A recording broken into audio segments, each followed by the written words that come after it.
Kamote wedges ang lulutuin natin. Ito na yung kamote.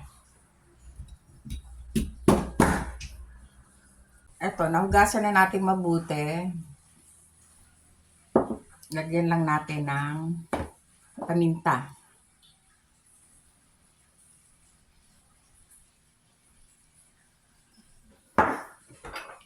Konting asin. Tsaka olive oil.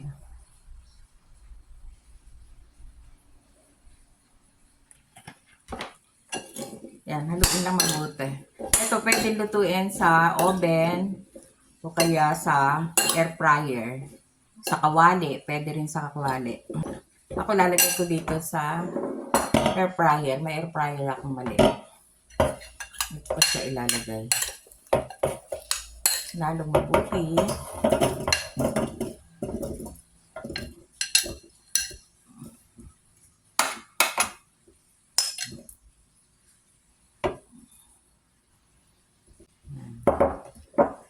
Lutuin muna natin sa air fryer. Yan, luto na yung kamote wedges.